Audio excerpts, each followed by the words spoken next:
Warm-ups, why? Well, artists refer to it as their studio practice. And like an athlete, we need to think about strengthening our muscles and our skills. We have our eyes, our hands, and our brains, and all of these things need to be trained. We're going to begin our warm-up with the most practical of all the lines, and this is the lines that I imagine in my mind's eye when I'm drawing a person or a bottle, still life objects. It's this, the plumb. Builders use it as well to make sure that things are upright and stable. And so we're going to practice drawing a straight line on our sheet, 6 inches or more, using our larger shoulder muscles rather than just our wrist. And we're gonna go from top down, from bottom up, and sometimes using our non-dominant hand. The second line we want to practice and master is our horizontal line, or our level line. And the third and final type of line are the lines that happen at diagonals that we can use to triangulate and make our envelopes around our forms. And those have to be made up of every angle. So we should imagine them kind of like the hours on a clock going around.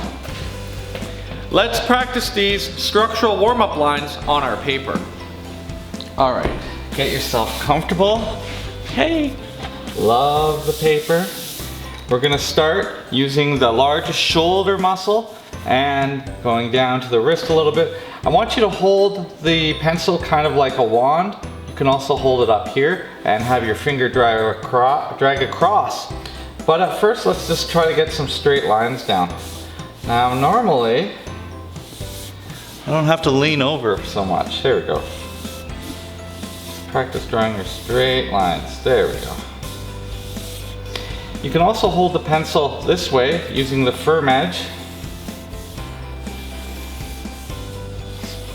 Space them out. And bottom up.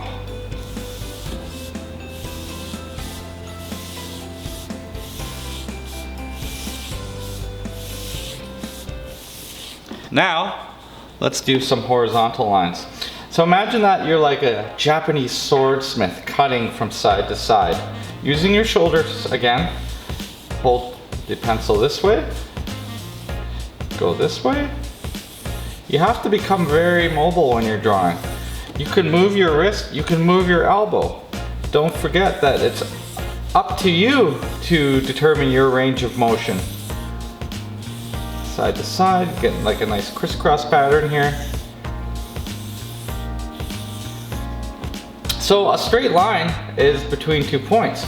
So a nice way to practice this is to draw 2 points and try to attach them straight across.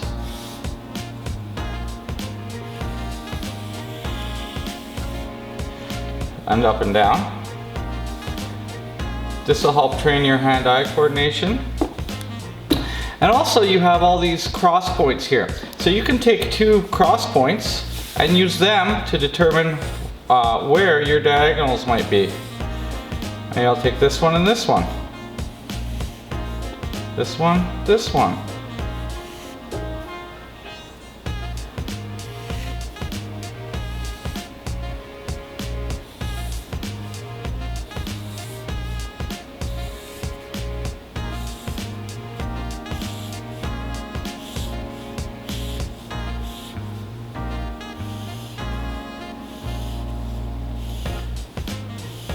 Every time I do this, it looks different, which kind of makes it fun. And rather than just put them in the recycler, if you do these with colored pencil crayon, you can actually use them as wrapping paper. So just go all the way around, determine where you can't see your hand if it's blocking, and which direction you should go. So there's all my diagonals.